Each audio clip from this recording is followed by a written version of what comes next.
세상이 참 빨라졌습니다. 제가 그 예배 시간에 휴대폰을 안 가져오는데요. 여러분들에게 보여드리려고 제가 가져올까 말까 하다가 역시 안 가지고 왔습니다. 그냥 설명만 해도 될 것 같아가지고요. 제가 사용하는 휴대폰이 그 갤럭시 S21, 영어로 하려다가 제가 한글로 얘기를 합니다. 갤럭시 S21 형입니다. 한 2년 내지 3년을 사용한 것 같은데요. 지금도 제 생각에는 최신형이라고 생각을 하는데, 혹시 여러분들 중에 젊은 사람들 중에 피식 웃는 분들이 있을 것 같습니다. 왜 그런가 하면 목사님이 사용하는 폰이 최신형이라면 칼빈 총도 최신형입니다라고 그렇게 생각하는 분이 있을지 모르겠습니다. 어쨌든 세상은 빠릅니다. 빠르게 변하고요. 사람들은 속도 경쟁에 우선 가치를 주고 살아가고 있는 것 같습니다. 우리 한국 교회도 경제 성장과 더불어서 이거는 제가 어렸을 때 경험한 바이기도 하고 그런데요. 70년대부터 90년대까지 엄청난 부흥을 이뤘습니다. 그런데 어쩐 일인지 빠르게 달려왔는데 부흥을 이루었는데 부자가 되었는데 우리 가슴 속은 휑하고 메말라 있는 것 같습니다. 어떻게 보면 비 한 방울 떨어지지 않는 황량한 사막보다 더 메마른 우리 영혼의 민낯을 마주할 때가 되면 덜컥 겁이 나기도 합니다. 메마른 영혼의 저 낮은 곳을 도도히 흐르고 있는 두려움과 수치심은 언제라도 영혼의 빈틈을 비집고 올라와서 우리를 삼키려고 하십니다. 많은 것을 이루었습니다. 성공했다고 자부심을 느끼고도 살아옵니다. 그런 우리들을, 그런데 마음 한켠에는 무엇으로도 채울 수 없는 빈 공간이 있어서 이게 무슨 현상인가? 이 허무한 현상, 우리가 어떤 경우에는 이해하지 못한 그런 현상들이 있는 것 같습니다. 이때 우리 믿음의 사람들이 반드시 해야 될 일이 있는데요. 여러분 잘 들으시고 행하시면 좋겠습니다. 우리가 한창 성공의 그 길을 걸어가다가 멈추게 될 때, 또 어떤 때는 맨날 1등만 하다가 5등 정도로 떨어졌을 때, 모든 면에서 마찬가지입니다. 한창 달려가다가 멈추었을 때 우리가 어떤 일을 해야 되는가 하면 여호와 하나님께 돌아가는 일입니다. 반드시 그래야 됩니다. 교회도 마찬가지고요. 우리 개인의 삶도 마찬가지입니다. 모든 면에서 우리가 여호와 하나님께 들어가는 일이 굉장히 중요한 일입니다. 그리고 또 하나 여러분에게 말씀드리자고 그러면 여호와 하나님을 묵상하는 삶을 살아가는 것이 중요합니다. 오늘 말씀의 제목이기도 하고요. 우리 믿음의 사람들이 중요시해야 될 것 중에 하나가 바로 묵상이라는 그런 말인데, 이 묵상이라는 말의 뜻이 사전적으로 보게 되면 묵묵히 마음속으로 생각하다라는 그런 뜻을 가지고 있는데요. 성경적으로 보게 되면요, 중얼거리다, 항상은 중얼거리다, 그런 뜻을 가지고 있는 말이 바로 묵상이라는 말입니다. 자, 여러분 보세요. 하나님의 말씀인 성경을 소리내어 읽고 항상 중얼거리다 보니까 그 말씀이 익숙해져서 내 삶을 지배하게 되었다는 그런 말씀이죠. 여호수아서 1장 8절 말씀을 읽어보겠습니다. 여호수아서 1장 8절 말씀입니다. 이 율법 책을 내 입에서 떠나지 말게 하며 주야로 그것을 묵상하여 그 안에 기록된 대로 다 지켜 행하라. 그리하면 내 길이 평탄하게 될 것이며 내가 형통하리라. 아멘. 아주 유명한 말씀입니다.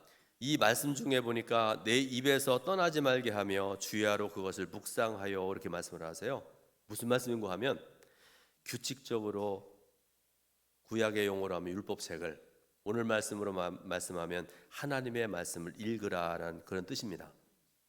하나님의 말씀을 규칙적으로 묵상하는 것만이 아니라 거기다 한 가지 더하자고 그러면 성전에서 제사를 규칙적으로 드리라. 성경에 수도 없이 말씀을 하고 계십니다. 여러분, 성전 제사는요, 우리가 성전에 나와서 드리는 예배는요, 매일 아침 저녁으로 어린 양 위에 포도주를 붓는 전제와 함께 드려야 됐습니다. 그리고 안식일에는요, 순양으로 드려야 됐고요, 매월 첫날은 수송아지와 순양으로 제사를 드려야 됐습니다. 그리고 유월절이나 오순절이나 나팔절이나 대속죄일 같은 절기에는 그 밖에 여러 가지 짐승들을 잡아서 하나님께 제사를 드려야 됐습니다. 그런데 하나님께서는 왜 짐승을 잡아서 제사를 드리라고 말씀하셨는가? 그 이유가 중요하지 않습니까? 제사를 위해 짐승이 피를 흘려서 태워져야 죽어야 되는 것처럼 내가 죽어야 될 죄인이지만 내 대신에 짐승이 죽고 나를 살게 하신 분이 여호와 하나님이심을 온몸으로 깨닫게 하려고 하나님께 이런 말씀을 주셨습니다. 하나님께서 제정하신 그 율법을 우리를 살리신 하나님께 감사하며 하나님의 백성으로 살게 하신 그런 말씀이죠. 그럼 우리 여러분 한번 생각해 보시기 바랍니다. 그동안 우리 한국교회가 그리고 한국교회 구성원인 저와 여러분들이 성공과 부흥을 위해서 쉬지 않고 달려왔는데 많은 분들이 얘기하기를 그런데 왜 우리 마음은 이렇게 허전하고 뭔가 채워지지 않는 것 같을까라고 하는 그런 분들이 있으신데 우리는 무엇을 잃어버리고 무엇을 없이 하고 살아왔던 것이니까 우리가 생각을 해봐야 되는데요. 바로 그것은요, 묵상 때문에 그렇습니다. 하나님 말씀을 우리가 늘 가까이 하고 묵상하면서 살아가야 되는데 우리는 흔히 머무르지를 못했습니다. 그렇게 급했습니다. 잠잠히 있지를 못했습니다. 조용히 우리의 영혼을 주님께 내어드리고 주님의 영광의 빛 아래 머물지 못했다는 말씀이기도 합니다. 이런 우리에게 주시는 본문의 말씀, 다윗은 그의 인생을 뒤돌아보면서 단 한 가지를 바란다면 그것이 무엇인지를 본문을 통해서 노래를 하고 있습니다. 여러분, 다윗은요 수많은 대적들과 싸워 물리친 다윗입니다. 말하자면 개선 장군이죠. 부와 명예와 존경을 부족함 없이 가진 다윗입니다. 그런데 인생의 가장 절정의 순간에 감당할 수 없는 영혼의 깊은 어둠을 체험한 다윗이 인생에 있어서 가장 중요한 것이 무엇인지를, 가장 소중한 시간이 무엇인지를 단 한 가지의 고백을 통해서 정리하고 있다는 그런 말씀입니다. 시편 27편 4절 말씀을 우리가 읽었던 말씀인데요, 본문 중에 4절 말씀을 같이 봉독해 드립니다. 내가 여호와께 바라는 한 가지 일 그것을 구하리니 곧 내가 평생의 여호와의 집에 살면서 여호와의 아름다움을 바라보며 그의 성전에서 사모하는 그것이라. 아멘. 다윗은요 많은 것을 가진 사람이었지만 다른 것에 관심이 없습니다. 여호와 하나님의 아름다움을 바라보는 것을 사모했습니다. 그것이면 충분했습니다. 그런데 대부분의 신앙의 사람들의 생각을 보면요, 사실 다윗의 경우와 다른 것을 알 수 있죠. 종종 발견하게 됩니다. 여호와 하나님의 아름다움을 바라보는 것은 잠시면 충분한 것처럼 생각합니다. 주님, 한 10분이면 되겠죠. 그러고서 즉시로 사람들이 어떤 생각을 하는가 하면 빨리 하나님을 위해서 달려나가는 것이 중요하다, 그런 생각을 하는 것 같습니다. 말은 그리스도의 아름다움을 바라보는 것이 중요하다고 하지만 실상은 그렇게 하지 못하는 경우가 허다하다는 그런 말씀이기도 합니다. 오늘 이 시간에 여호와 하나님을 묵상하는 것, 하나님의 아름다움을 묵상하는 것의 아름다움에 대해서 살펴보고 함께 은혜 받으려고 합니다. 첫 번째로 우리가 생각해야 될 것이 있습니다. 묵상은 하나님의 일을 이루어가는 근원적인 능력이라는 것입니다. 우리 삶의 모든 문제는 사실 단 한 가지로부터 발생을 합니다. 예수님께서 이것에 대해서 우리에게 교훈을 주셨는데요, 누가복음 10장 38절부터 42절 말씀 보면 예수님을 사랑했던, 또 예수님께서 사랑하셨던 마르다와 마리아의 이야기가 나와 있는데요, 예수님께서 많은 사역을 하시고 난 다음에 자주 베다니라는 곳으로 가셨고요, 베다니라는 곳에 가실 때마다 거의 마리아와 마르다의 집에 머무르셨습니다. 그런데 여러분, 마르다와 마리아 두 사람이 예수님을 바라보는 관점이 너무나 달랐습니다. 마르다는요 예수님의 외연과 겉모양에 집중한 것 같습니다. 그래서 예수님께서 자기 집에 오실 때마다, 그렇잖아요 여러분, 생각을 해보세요. 새벽부터 밤늦게까지 아니면 저녁 늦게까지 열심히 주의 일을 감당하면 피곤하실 거 아닙니까? 마르다는 그 예수님의 모습을 보면서 예수님 피곤하시구나, 힘드시구나, 그렇게 생각을 하면서 자신의 섬김으로 예수님을 섬겨드리려고 그랬습니다. 그래서 마르다는 항상 분주했습니다. 이로 인해서 많은 염려와 근심이 마르다를 묶고 있었다라는 그런 말씀이죠. 근데 마리아는 달랐습니다. 마리아는 예수님의 외연 너머에 있는 생명의 근원 되시는 실체를 바라본 것입니다. 예수님 안에 있는 모든 충만함을 받고요, 예수님은 생명과 충만함을 주시는 분이요, 마리아 자신은 그 생명을 받아야만 살 수 있는 자임을 분명하게 인식한 것이라는 그런 말씀이죠. 그래서 마리아가 어떻게 합니까? 예수님의 아름다움을 바라보면서 발치에 앉았다. 성경 그렇게 말씀을 하세요. 그럼 발치라는 게 무슨 뜻인지 아세요? 제가 설명을 드립니다. 발치, 누워 있거나 다리를 뻗고 있을 때 발이 있는 곳. 또 하나, 어떤 물건이나 장소의 아랫부분이나 끝부분이라는 뜻을 가지고 있는 말이 바로 발치라는 말입니다. 자, 그러니까 마르다는요, 아까도 말씀드렸잖아요, 예수님을 받는 분으로 생각을 했습니다. 자기가 끊임없이 예수님을 향해서 뭔가를 들어야 된다고 생각을 했습니다. 그러나 마리아는 철저히 자신을 받는 자로 자리매김하고요, 그리스도의 아름다움 앞에서 자신의 영혼을 내려놓고 생명받기를 사모하는 그런 삶을 살았습니다. 이런 상황에서 불평한 마르다를 향해서 예수님께서는 우리가 가져야 될 단 하나의 영적인 태도를 말씀하시는데요, 누가복음 10장 41절과 42절 말씀을 읽어보면 그 말씀이 나왔습니다. 같이 봉독해 올립니다. 주께서 대답하여 이르시되 마르다야 마르다야, 내가 많은 일로 염려하고 근심하나 몇 가지만 하든지 혹은 한 가지만이라도 족하니라. 마리아는 이 좋은 편을 택하였으니 빼앗기지 아니하리라 하시니라. 아멘. 예수님께서는 마리아를 칭찬하십니다. 최근의 사본에 의하면 몇 가지만 하든지 혹은 한 가지만이라도 라는 그런 번역이 아니라 한 가지만이라도 라고 번역되어 있다고 그렇게 말씀하고 있습니다. 그 예수님께서 오늘 우리에게도 이렇게 말씀을 하시는 것 같지 않습니까? 너에게 한 가지만 있으면 나는 족하다. 그리고 그것을 결코 빼앗기지 않을 것이다. 이렇게 말씀하시죠. 그리고 그것은 마르다처럼 항상 서 있는 것이 아니라, 왜 마르다가 왜 서 있을까요? 내가 주님을 위해서 뭘 드릴까 항상 그 생각을 가지고 주님 앞에 서 있는 거 아니겠습니까? 그게 아니란 말씀입니다. 마리아처럼 예수님의 발치에 앉는 것이 바로 한 가지만으로 주님을 만족하게 하는 것이다. 그런 말씀입니다. 예수님의 발치에 앉아서 잠잠히 예수님의 아름다움을 사모하는 묵상을 하나님께 기뻐하시고, 그 묵상은 다른 모든 하나님의 일을 이루어가는 근원적인 능력이 됨을 믿으시기를 바랍니다.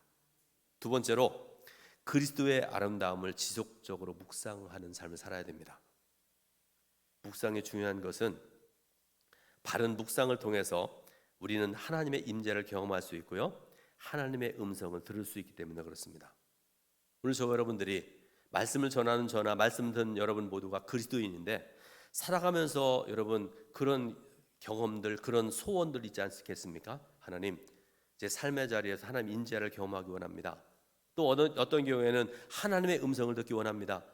그런 소원, 그런 경험을 원치 않는 성도 하나도 없으리라고 생각을 합니다. 그렇다면 하나님은 어디에 아름답게 임재하시고 어디에서 말씀하시기를 원하는지를 우리가 알 필요가 있죠. 물론 하나님은 무소부재하신 하나님이세요. 항상 말씀하신 하나님이신데요, 하나님께서 기뻐하시는 묵상의 자리가 있다. 성경은 그렇게 말씀을 하세요. 우리는 그 자리를 속죄소 위에서 찾을 수가 있습니다. 여러분, 속죄소 위라 이렇게 말씀드렸잖아요. 이곳은 어떤 곳인가 하면 하나님의 영광이 빛나는 가장 아름다운 자리입니다. 하나님께서는 성막에 대한 말씀을 하시면서 속죄소를 하나님께서 우리와 만날 자리로 언급을 하고 계세요. 하나님께서 뭐라고 말씀하시는가 하면 속죄소 위에서 내가 너에게 모든 것을 말씀하겠다, 이렇게 말씀하시는 거죠. 자, 출애굽기 25장 25절부터 22절 말씀을 같이 읽어보겠습니다. 속죄소를 그 궤 위에 얹고 내가 내게 줄 증거판을 궤 속에 넣어라. 거기서 내가 너와 만나고 속죄소 위 곧 증거궤 위에 있는 두 그룹 사이에서 내가 이스라엘 자손을 위하여 내게 명령할 모든 일을 내게 이르리라. 아멘. 자, 여러분, 이해하기가 좀 쉽지 않은 그런 말씀이기도 하고 그런데요, 사진을 한번 보시면 좀 이해하기 쉬울 것 같습니다. 이게 뭔가 하면 속죄소 사진의 모습인데요, 이처럼 하나님께서는 성막 체제의 구약에서는 속죄소에서 만나시겠다고 말씀하시고요, 속죄소에서 실제로 말씀하셨습니다. 그러므로 우리는 이 속죄소를 묵상을 해야 되고요, 이 속죄소 위에서 일어난 일이 무엇인지를 묵상을 해야 됩니다. 속죄소는요, 언약궤의 뚜껑입니다. 여러분 보시면 위에 이렇게 돼 있는 두 가지, 이거 여러분 보시잖아요. 이게 언약궤의 뚜껑입니다. 대제사장이 1년에 한 번씩 지성소에 들어가서 언약궤를 덮고 있는 속죄소 위에 짐승의 피를 뿌림으로 이스라엘 백성들의 죄는 1년간 한시적으로 용서함을 받게 되었습니다. 그리고 속죄소는 십자가에서 보혈을 흘리시는 예수 그리스도를 의미하는 말씀이기도 합니다. 로마서 3장 25절은 예수님을 화목제물이라 이렇게 표현하고 있는데요. 여러분, 이 화목제물이라는 이 단어는 히브리어로 속죄소와 똑같은 단어를 사용합니다. 카로렛이라는 말을 쓰는데요. 이것처럼 속죄소는 예수 그리스도시며 예수님의 피가 뿌려지는 자리입니다. 그러므로 속죄소를 묵상한다는 것은 예수 그리스도의 아름다움을 묵상하는 것이기도 하고요, 예수님의 피를 깊이 묵상하는 것과 똑같은 말씀입니다. 그런데 여러분, 질문합니다. 속죄소가 무엇의 뚜껑이라고 말씀드렸죠?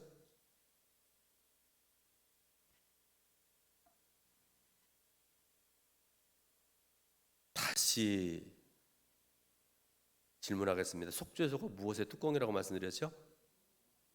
언약궤의 뚜껑입니다.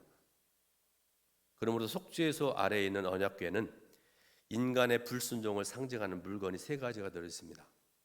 우리는 그것을 보물이라 이렇게 얘기하는데요. 사진 한번 보시기 바랍니다. 제일 아래에 히브리어로 새겨진 돌판 2개, 이게 뭔가 하면 십계명이 적힌 돌판입니다. 두 번째 보물은 뭔가 하면 아론의 쌍난 지팡이입니다. 자, 아론이 백성들을 이끌고 가나안 땅으로 들어갔던 굉장히 중요한 이 지팡이인데 거기에 싹이 났어요. 세 번째 보물은 오른편에 보면 그릇이 있잖아요. 그 안에 담겨져 있는 곡식 같은 것이 뭔가 하면 만나를 담은 항아리, 이렇게 말씀드릴 수 있는데요. 우리가 보물이라고 하는 언약궤 안에 이 세 가지는 인간의 불순종과 죄를 상징하고요, 하나님께서 이 물건들을 바라보실 때마다 이스라엘 진영에는 죽음과 사망이 있었습니다. 하나님께서는 꿰뚫어 보지 못하는 것이 하나도 없으신 전능하신 하나님이신데, 하나님의 시선이 통과하지 못하는 단 하나의 예외가 있었는데, 이게 뭔가 하면 예수 그리스도의 피입니다. 인간의 불순종을 상징하는 물건들을 담고 있는 언약궤지만 그 위에 속죄소가 덮이고 그 위에 예수님의 피가 뿌려짐으로 하나님께서 언약궤 안을 들여다볼 수 없는 놀라운 사건이 벌어진 것이다, 그런 말씀입니다. 그리고 이것이 바로 십자가의 사건입니다. 예수 그리스도의 피로 하나님은 우리의 모든 죄를 간과하시게 되었습니다. 그래서 하나님의 진노는 사라지셨고요, 영원한 죄 사함과 의롭게 하심과 축복이 그리스도 안에 있는 성도들에게 휘장에 찢어짐과 함께 열려지게 되었습니다. 그래서 성도들은 그리스도 안에서 거룩하고 의롭고 흠없는 자로 하나님께 받아들여지게 된 것입니다. 이 모든 것이 바로 속죄소 위에서 일어나는 일의 복음적인 의미입니다. 이처럼 하나님께서는 사랑하는 백성들이 속죄소 위에서 일어난 십자가 사건, 곧 예수 그리스도의 아름다움을 지속적으로 묵상하기를 원하시는 하나님이십니다. 세 번째로, 우리가 예수 그리스도를 묵상할 때 우리의 삶 속에서 변화를 경험하게 됩니다. 우리가 예수 그리스도의 아름다움을 묵상할 때 하나님께서는 사랑하는 백성들과 만나 주십니다. 하나님의 임재 속으로 깊이 들어갈 수 있게 된 우리 성도들이다, 그런 말씀이죠. 그리고 또한 우리는 하나님의 음성을 들을 수 있게 됩니다. 그러므로 묵상은 하나님께서 말씀을 걸어오실 때까지 기다리고 우리가 해야 될 모든 것들입니다. 마치 소가 되새김질 하듯이 우리 그리스도인들이 예수 그리스도의 아름다움을 바라보면서 묵상하고 또 묵상하는 중에 하나님의 인재를 경험하게 되고 참된 음성을 듣게 되는 것입니다. 예수님의 아름다움을 지속적으로 묵상하는 가운데 일어나는 또 하나의 놀라운 신비가 하나 있는데요. 여러분 잘 들으시기 바랍니다. 바라보는 것을 통해서 성도가 그리스도의 형상으로 변화되는 놀라운 역사가 일어난다는 것입니다. 우리는 많은 것을 해야 된다고 생각을 해요. 내가 50년, 60년 동안 헌신하고 충성하고 열심을 다하고 그런 것을 일반적으로 생각을 하게 되는데요. 다시 말씀드립니다. 바라보는 것을 통해서 성도가 그리스도의 형상으로 변화되는 놀라운 역사가 일어난다. 그러니까 여러분, 내가 누구를 바라보는가 굉장히 중요합니다. 자꾸 세상적인 것 바라보고 돈 하나 이렇게 5만 원짜리 걸어놓고 매일 나가면서 이렇게 인사하고 들어올 때 인사하고 그러지 말기 바라요. 예수 그리스도의 아름다움을 바라볼 수 있길 바랍니다. 그럴 때 어떤 일이 일어나는가? 고린도후서 3장 18절 말씀을 읽어봅니다. 우리가 다 수건을 벗은 얼굴로 거울을 보는 것 같이 주의 영광을 보매 그와 같은 형상으로 변화하여 영광에서 영광에 이르니 곧 주의 영으로 말미암음이니라. 아멘. 자, 여기서 말씀하는 수건은 율법을 의미하는 말씀입니다. 모세의 얼굴빛은 사라져가는 빛이었기 때문에 모세는 율법이라는 수건을 통해서 그 빛을 가렸습니다. 그러나 은혜이신 예수 그리스도의 빛은 영광 중에 빛나는 빛이었고요, 그 빛을 보는 자는 정죄가 아닌 용서를, 죽음이 아닌 생명을 맛보며 살아가게 되었습니다. 그러니까 수건이 필요 없게 되었다는 그런 말씀이죠.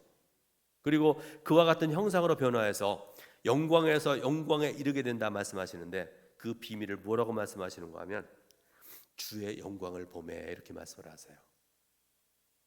그러니까 여러분, 주님의 말씀을 날마다 묵상하고 말씀 안에 살아가고 그러게 되면 결국은 저와 여러분들이 어떻게 된다고 말씀하는가 하면 주님의 영광을 바라보게 된다는 그런 말씀이죠. 예수님은 가장 영광스러운 자리를 십자가 위라 이렇게 말씀을 하십니다. 십자가에서 이루신 영광의 사역, 속죄소 위에서 일어난 예수 그리스도의 아름다운 공로를 보는 것을 통해서 우리는 초자연적인 마음의 변화를 경험하게 됩니다. 그리고 그 일은 성령님께서 이루어가십니다. 우리가 흔히 놓치고 있는 것 중에 하나인데요, 다시 말씀드리지만 하나님께서 우리에게 많은 거 원하시는 게 아니에요. 우리가 예수 그리스도의 아름다움을 바라보는 것 한 가지만으로도 변화를 이룰 수 있게 된다는 그런 말씀입니다. 결론적으로 말씀드립니다. 예수 그리스도의 아름다움을 주야로 묵상하는 자는 형통하게 될 것입니다. 로마서 6장 8절부터 9절 말씀을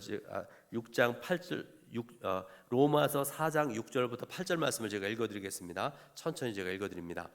이란 것이 없이 하나님께 의로 여기심을 받는 사람의 복에 대하여 다윗이 말한 바 불법이 사함을 받고 죄가 가리어짐을 받은 사람들은 복이 있고 주께서 그 죄를 인정하지 아니하실 사람은 복이 있도다 함과 같으니라.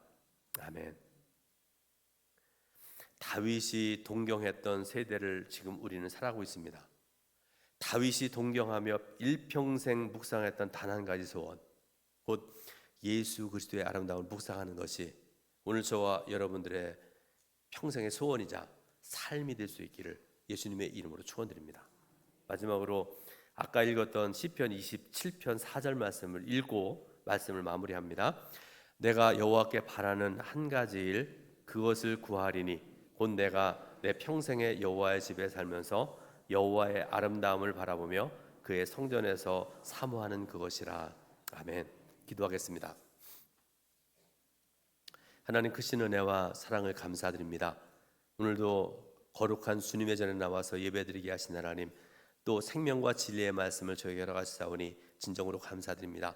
바라고 나기는 우리 동두천교의 사랑하는 성도들 모두가 예수 그리스도의 아름다움을, 하나님의 아름다움을 날마다 바라보고, 그래서 우리의 삶 속에 날마다 아름다운 변화 역사가 일어날 수 있도록 은총과 사랑을 베풀어 주옵소서.